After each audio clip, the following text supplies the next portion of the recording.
Приветствую вас на своем канале Пламя. Спасибо, что смотрите мои видео. Для тех, кто меня не знает, представлюсь. Меня зовут Борсук Олег Михайлович. Живу я в городе Майкопе. Кстати, вот он на заднем плане.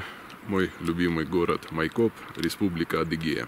Ребята, я хочу в этом видео рассказать вам о том законе или о той силе, которая воздействует на дым в мангалах, в каминах, ну также и в печках. Общая информация, которую продвигают опытные печники, новоначинающие, везде слышу слово «тяга в трубе», надо трубу повыше, чтобы была лучше тяга. Я вам скажу, что это неправда, что труба не тянет дым и не является как пылесос, она не работает.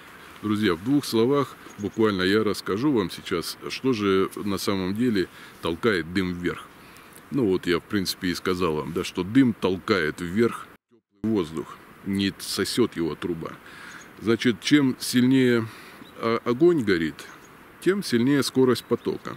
То есть дым становится более воздух, да, газы разряженные, значит скорость прохождения быстрее, такая плазменная текучесть, да, дыма. То есть он быстро залетает в трубу. В этот момент создается эжекционная тяга. То есть попутно вот этот поток, он засасывает за собой в трубу воздух. Вот именно этот поток, который все воспринимают и говорят «тяга в трубе».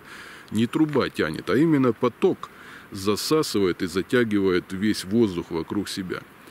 Теперь посмотрим другую ситуацию, да, когда огонь прекратился. Вот мне часто звонят и говорят: огонь горит, все хорошо, огонь прекращается, дым начинает вываливаться. Что происходит, когда исчезает огонь? Ну или шашлык наложили на мангал, да? Дым тяжелый становится, густой, у него масса очень большая, и соответственно скорости у него нету, и нету такой подъемной силы. Что происходит? Дым, не имея такой инерции, силы подъемной, он упирается в эти потолочные части, да, выступы кирпичей, и сразу же падает вниз.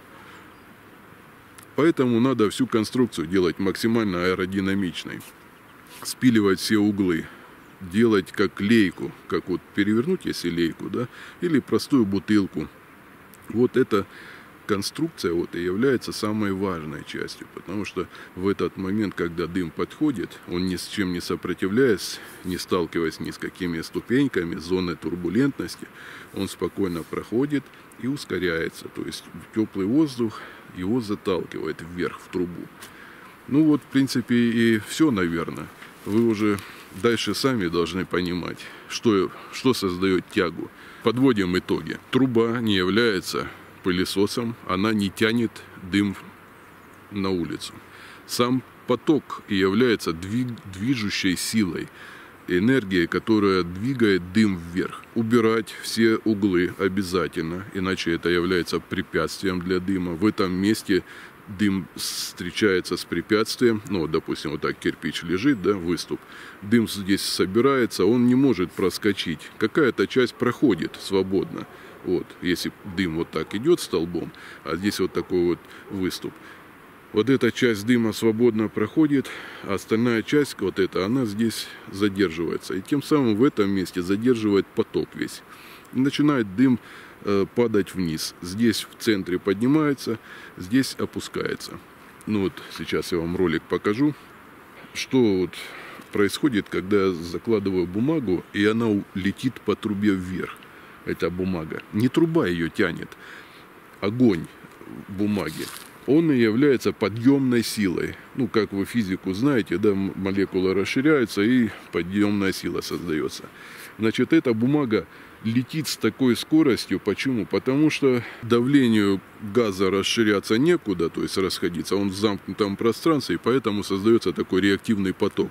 И вот обратите внимание, до какого-то времени это все происходит, то есть летит бумага, да, в трубе, но потом замедляется и останавливается. В чем же дело? Почему же труба не высасывает это все дело?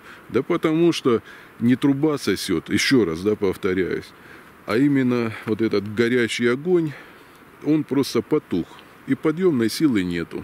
Недостаточно теперь силы, чтобы выталкивать эту бумагу. Вот такая вот Маленькая лекция.